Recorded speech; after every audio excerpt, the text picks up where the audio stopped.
Hi, third graders. It's Mrs. Lealuga, and I'm here to read you the next section of Save Me a Seat, which is Friday Pizza. This is our last section of our book this week. I will be reading 2 chapters to you today. So I have chapter 30 and chapter 31. They're both pretty short. So I'm going to start with chapter 30. Chapter 30, Joe.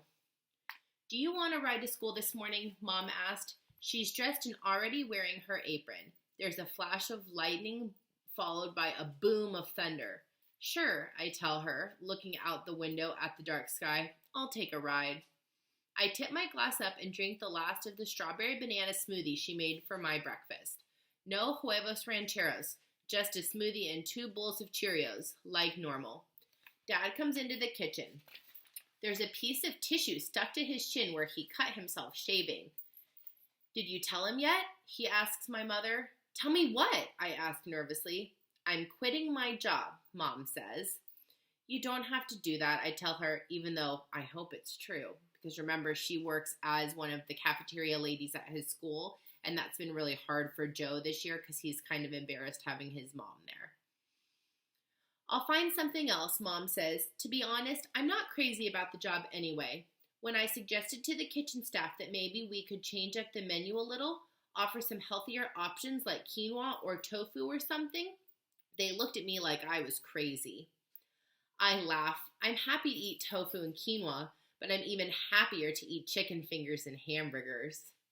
If my mother really isn't going to be the lunch monitor anymore, that means lunch can go back to being my favorite subject at school. Woohoo! There's another flash of lightning. Guess we're going to need our raincoats, Mom says. Game on, 7 o'clock tonight, Dad reminds me. We're still on, right? Are you kidding? I say. Big Poppy is going to bring it home for the socks. You think I want to miss that? When I go upstairs to brush my teeth, I find Mia hiding under the bed. She's afraid of thunderstorms. Don't worry, Mimi, I tell her, reaching under the bed to give her a pat.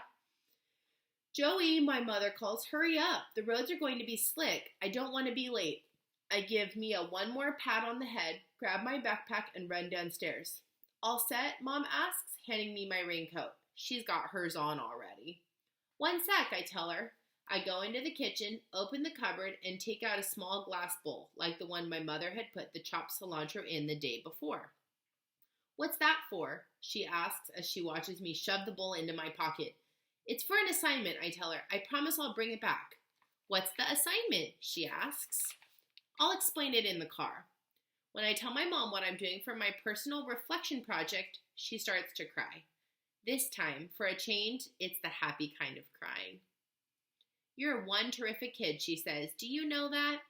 Believe it or not, I feel like I kind of do know.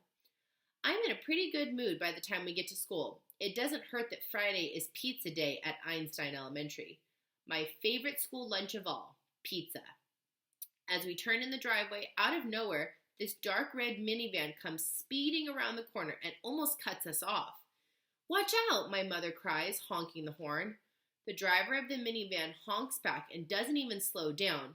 She just zooms past all the cars waiting to drop kids off, then cuts in front of the line and parks sideways so nobody can get past. A dark-haired woman in a long blue dress jumps out holding the biggest umbrella I've ever seen in my life. It's really pouring now. As my mom and I run across the parking lot together, jumping over puddles, the woman in the blue dress hurries around to the other side of the minivan and opens the sliding back door. A minute later, a little kid in a funny-looking red hat gets out. He's so small at first, I think he's in first grade or something, but when he turns around and I see the way he pushes up his glasses with his thumb, I know right away who it is. I think we can all guess who it is too. I'm going to just go on to the next chapter, which is chapter 31, and we'll see if we figure it out. Chapter 31, Ravi. As my mother and I walk towards the front door together under our big umbrella, I notice Bigfoot crossing the street with a tall woman in a yellow coat. The wind blows her coat open, and I recognize the apron she's wearing. She's one of the workers in the lunchroom, a person they call the lunch lady. Could this be Bigfoot's mother? Suddenly, I remember the cartoon Pernia had found in my backpack. The person who drew the cartoon was insulting Bigfoot's mother, just as he had insulted mine. So unkind. Are you listening? Asks Amma, pulling at the chin of my monkey cap to straighten it. I made curd rice for your lunch today. I know, Amma, you told me. Wait, let me finish. I made curd rice, but I checked the school menu. The option for today is pizza. It's vegetarian. So she unties a knot at the end of her palu. Inside are 2 paper notes and 2 25-cent coins. I thought you might want to eat school lunch today, like the other children. I want to. Throw my arms around Amma and give her a big kiss. Tell her she's the best mother in the world. And show her the page in Bud, Not Buddy, where Bud says he carries his mama around inside him all the time. Here's what I do instead. Thank Amma for the lunch money. Look around to make sure no one's watching. Then give her a quick hug. Shouldn't be embarrassed about hugging or giving your mom or dad a kiss, or family members or grandma and grandpa. They love you, and someday when you're older, it won't be as embarrassing. Some of you probably think that's embarrassing right now, but your family really appreciates it.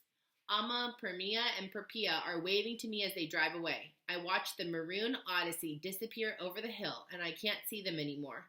Yesterday, I was feeling like a complete failure, but today, as I walk into Albert Einstein Elementary School, I feel like the luckiest boy in the world. That's a really great place to end. I'm so happy because both of our characters were having a pretty hard time the last time we read a chapter. They both stayed home from school. They weren't really happy with what was going on. They were fighting kind of with their family, and now they're both headed to school on this rainy day, which is funny because it's been raining here today too. So now they're both headed to school. They probably both have their items. We know Jonah has his little glass and Ravi has his hat, and they're both ready to share their items for their personal reflection project. So I'm really looking forward to finishing up this story with you guys and seeing what happens to our characters next. I hope you enjoyed these 2 chapters, and I'll talk to you guys soon. Bye.